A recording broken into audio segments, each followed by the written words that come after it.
ಧರ್ಮ ಯಾವುದಿರಲಿ, ಸಮುದಾಯ ಯಾವುದಿರಲಿ, ವ್ಯಕ್ತಿ ಯಾರೇ ಇರಲಿ, ನೆತ್ತರು ಉತ್ತರ ಅಲ್ಲ, ರಕ್ತ ಉತ್ತರ ಅಲ್ಲ. ಆದರೆ ದಕ್ಷಿಣ ಕನ್ನಡದಲ್ಲಿ ಮಾತ್ರ ಪರಿಸ್ಥಿತಿಯನ್ನ ಹತೋಟಿಗೆ ತರುವ ಪ್ರಯತ್ನವನ್ನ ಯಾವ ಪಕ್ಷದ ಸರ್ಕಾರ ಕೂಡ ಮಾಡಲಿಲ್ಲ. ಇನ್ಫ್ಯಾಕ್ಟ್ ಪಕ್ಷಗಳಿಗೆ ಬೇಕು, ಕರಾವಳಿ ಕೋಮು ಸೌಹಾರ್ದತೆಯ ಬೀಡಾಗ್ಬಿಟ್ರೆ ಇವ್ರುಗಳು ಬೇಳೆ ಬೇಯೋಲ್ಲ.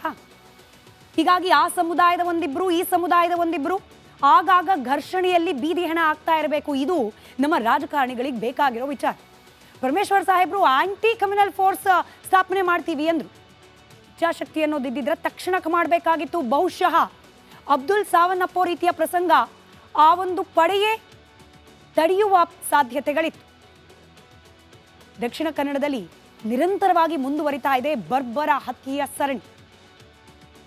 ನಮ್ಮ ಅವಧಿ ಇರ್ತಾ ಹಿಂಗಿರ್ಲಿಲ್ಲ, ನಿಮ್ಮ ಅವಧಿ ಬಂದ್ಮೇಲೆ ಹಂಗಾಗಿದೆ. ರಾಜಕಾರಣಿಗಳ ಬೂಟಾಟಿಕೆ ಹೇಳಿಕೆಯನ್ನ ಬಯಲು ಮಾಡ್ತಾ ಇದೀವಿ, ಕೇಳಿಸ್ಕೊಳ್ಳಿ. ಬಿಜೆಪಿ ಅವಧಿಯಲ್ಲೂ ಇದೆ ಪರಿಸ್ಥಿತಿ, ಕಾಂಗ್ರೆಸ್ನ ಅವಧಿಯಲ್ಲೂ ಕೂಡ ಪರಿಸ್ಥಿತಿ ಬದಲಾಗಿಲ್ಲ. ಯಾರೂ ಕೂಡ ಸರ್ವ ಜನಾಂಗದ ಶಾಂತಿಯ ತೋಟ ಮಾಡುವ ಅಸಲಿ ಪ್ರಯತ್ನವನ್ನ ಮಾಡ್ತಲೇ ಇಲ್ಲ. ಬಿಜೆಪಿ ಅವಧಿಯಲ್ಲಿ 3 ಹತ್ಯೆ ಆಗಿದೆ, ಕಾಂಗ್ರೆಸ್ ಅವಧಿಯಲ್ಲೂ ಕೂಡ 3 ನೆತ್ತರು ದಕ್ಷಿಣ ಕನ್ನಡದ ನೆಲದ ಮೇಲೆ ಬಿದ್ದಿದೆ.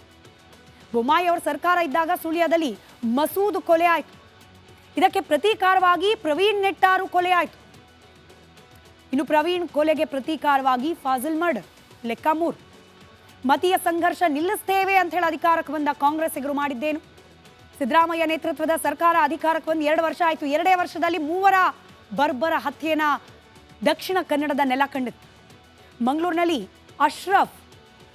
ಅಶ್ರಫ್ ಕೊಲೆ ಆಯಿತು.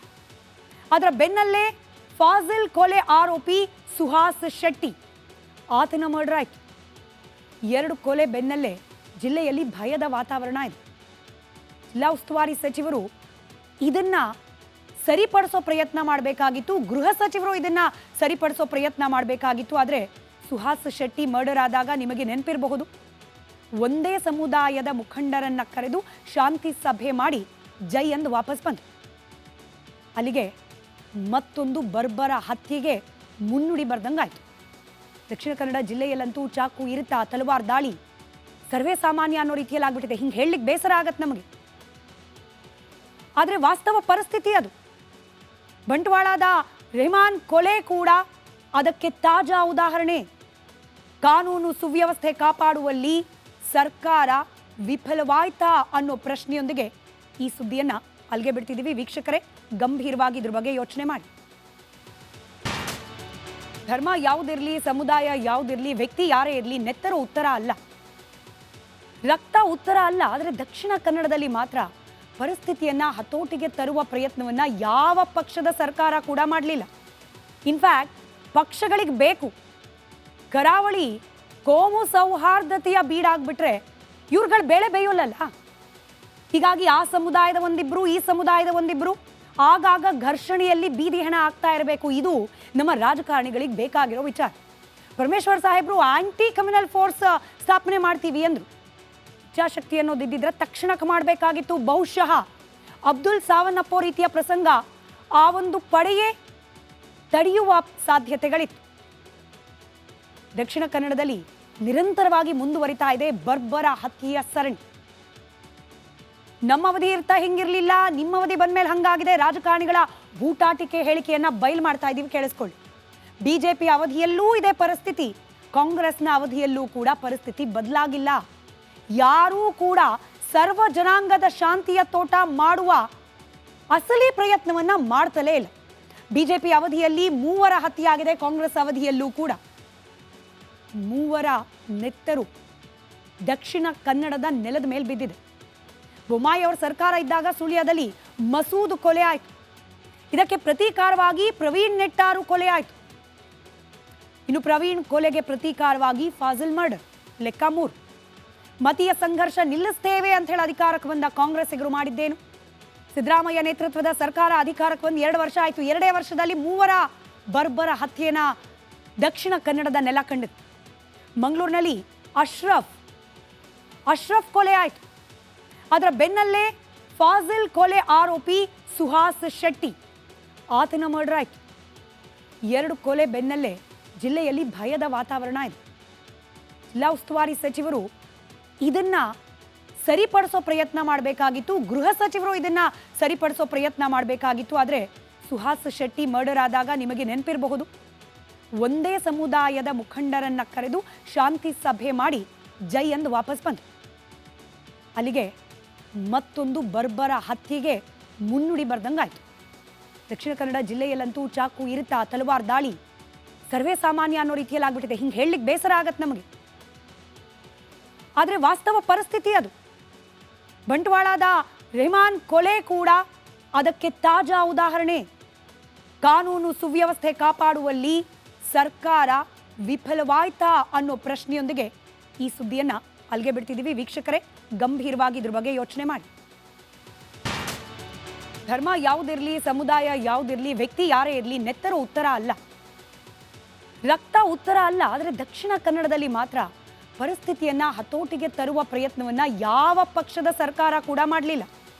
ಇನ್ಫ್ಯಾಕ್ಟ್ ಪಕ್ಷಗಳಿಗೆ ಬೇಕು, ಕರಾವಳಿ ಕೋಮು ಸೌಹಾರ್ದತೆಯ ಬೀಡಾಗ್ಬಿಟ್ರೆ ಇವ್ರುಗಳು ಬೇಳೆ ಬೇಯೋಲ್ಲಲ್ಲ. ಹೀಗಾಗಿ ಆ ಸಮುದಾಯದ ಒಂದಿಬ್ರು, ಈ ಸಮುದಾಯದ ಒಂದಿಬ್ರು ಆಗಾಗ ಘರ್ಷಣೆಯಲ್ಲಿ ಬೀದಿ ಹೆಣ ಆಗ್ತಾ ಇರಬೇಕು. ಇದು ನಮ್ಮ ರಾಜಕಾರಣಿಗಳಿಗೆ ಬೇಕಾಗಿರೋ ವಿಚಾರ. ಪರಮೇಶ್ವರ್ ಸಾಹೇಬ್ರು ಆಂಟಿ ಕಮ್ಯುನಲ್ ಫೋರ್ಸ್ ಸ್ಥಾಪನೆ ಮಾಡ್ತೀವಿ ಅಂದ್ರು.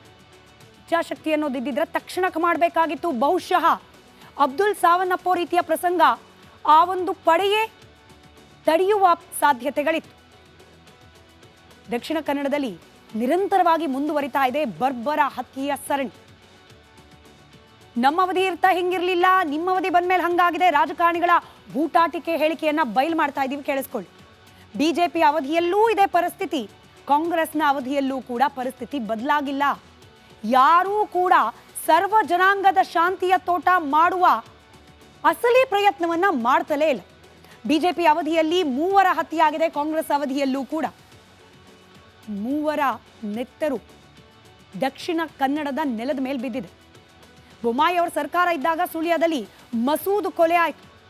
ಇದಕ್ಕೆ ಪ್ರತೀಕಾರವಾಗಿ ಪ್ರವೀಣ್ ನೆಟ್ಟಾರು ಕೊಲೆ ಆಯಿತು.